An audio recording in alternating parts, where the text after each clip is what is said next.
White people, if you are white and you're listening to this, listen very closely. Lately, I've been seeing many of you complaining about Islam and immigration and stuff like that. And I'm going to separate the white people in two categories. The Americans, Canadians, and Australians do not count because they are white people that live in a country that's not theirs. What this guy has to say is brutally honest, but what he says is absolutely terrifying. You guys have invaded those lands from the rightful owners. So when you guys get back to Europe, then we can talk. But for the European white people complaining about immigration and Islam, first of all, I want to tell you that Islam is going to take over every single square inch of the globe.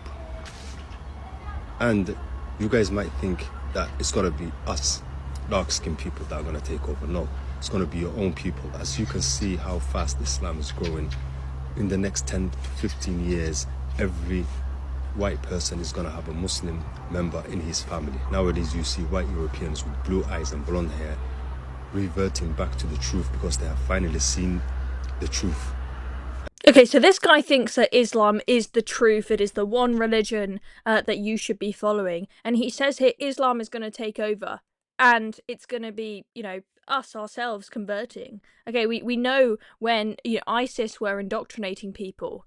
They were indoctrinating people from all over the world using social media to indoctrinate people. And just look at the hate marches that you see happening every Saturday, that have been happening every single Saturday since October 7th. There you have the perfect example of how extremism is breeding. It's not just people who have migrated here who are extreme. You have seen people be indoctrinated within this country. You've got people supporting Hamas, supporting Hezbollah, supporting terrorists on our streets, not just converting to Islam, but converting to, supporting extreme versions of it. What this guy is saying, as I say, he's being brutally honest. I don't agree with him that Islam is the truth, but I actually, his predictions, I'm not saying that they're wrong. I think this genuinely could happen. The thing is, there's nothing you guys can do to stop it. You guys can hate Islam as much as you want, and I want to thank the Western media for spreading Islam. A lot of weak-minded Muslims think that the media is picking on us and bullying us, but really and truly the Western media is working with us. They have succeeded in spreading Islam, but intentionally. A lot of people did not know about Islam, but nowadays we are the most talked about religion on the media, and thanks to the Western media for spreading the truth. And so I want to say there's nothing you guys can do to stop Islam, nothing. And also, the thing that he hasn't mentioned there, he's spoken about it being spread in the media, but also one of the reasons why Islam is growing and is going to, is likely to outpace every other religion is just because they have way more kids than the rest of us. Okay? Especially, in the Middle East and in Britain. Muslims living in this country and in Muslim countries, they have way more kids than the rest of us. Meanwhile, the rest of us are struggling with falling birth rates. Okay, they are spreading their religion at rapid rates, not just through indoctrinating people online, not just through the media, but because they just have a lot of children. So unless all the Christians and atheists and other religions start having the same number of kids as them, well, what do you expect? So I kind of get where he says there's nothing you can do to stop it, and I hate the fact that he's saying it, but as I say, it may well be the truth. Just to add it, the weak Muslims are the ones.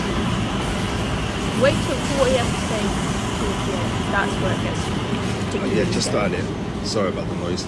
Just to add, it's the weak Muslims that always talk about Islam being a religion of peace. Islam is not. It's not a religion of peace. It does not mean peace. It means to submit to Allah, and it is a religion of justice. Put that in your head. It's the weak so-called Muslims, the cowards of this ummah, that claim that Muslims are religion of peace. What the hell? Clarify that as well. Islam is a religion of justice.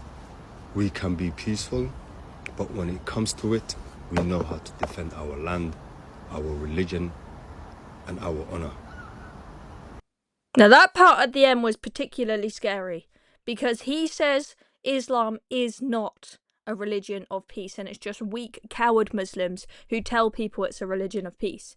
But it's actually not. And look, I'll be honest, I've not read the Quran, but I hear time and time again people, critics of Islam, looking and going out and reading certain verses of the Quran, which are quite clear that it is okay to use violence to spread what you believe is the truth, to enforce what you believe is the one and only correct religion to follow. Okay, you can commit jihad, whatever you want to call it, to get rid of the people who are not believers, who are sinners in your eyes. That is this terrifying thing. Okay, but you know, I feel I'm not saying that every part of Islam is bad, but I have a lot of concerns about it, and I do have concerns about it, you know, taking over, as the guy said, and becoming the dominant religion everywhere. I feel like it's a great shame when in our Western societies we have made so much progress on things like women's rights, gay rights, etc. Whatever all of that progress, you know, everything, all of the movements that fought for justice, that fought for freedom, everything from the suffragists and the suffragettes wanting women to have the vote, and people campaigning for freedom, for us to have bank accounts and all of these things, right? And we're in a world today where we can, you know, us women, we can wear what we want, we can be autonomous, we can work, we can do what we want. And, you know, gay people, it's not considered a sin. They can live freely. A gay man can walk down the street wearing some, you know, pink crop top. And people are like, fine, cool, whatever. You do you. That shit wouldn't fly in Gaza or in a Muslim country. I can tell you that for sure. It's like, what if we just throw all of that away? Because we just allow Islam to take over, and for the people running our country to all be proponents of Islam, and for, as this guy says, every family to have a Muslim family member. What if we get to that place and we throw all of that progress away?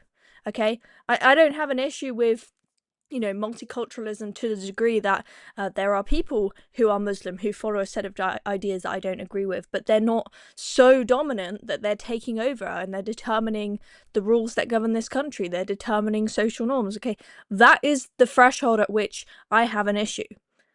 Okay, so as I said, what he said there was brutally honest, saying Islam is going to take over. It's not a religion of peace. There's nothing you can do to stop Islam from taking over. I don't like what he said, but is he telling the truth? Is that the reality, that Islam might take over? It might be the case. As I said, they have way more kids. The rest of the world is suffering with falling birth rates. They have way more kids in Muslim families. Just do the maths. Just do the simple maths. It's a scary situation, and I'm not sure how much we can do about it, to be honest, aside from trying to cut down immigration and being proud of British values and defending free speech and you know, and women's rights and gay rights and whatnot proudly and loudly. I don't know how much we can do, but that's the reality. Anyway, hope you enjoyed that video. I'm Chloe Dobbs. Thanks for watching. Subscribe to Reasoned if you've not already for more videos like this.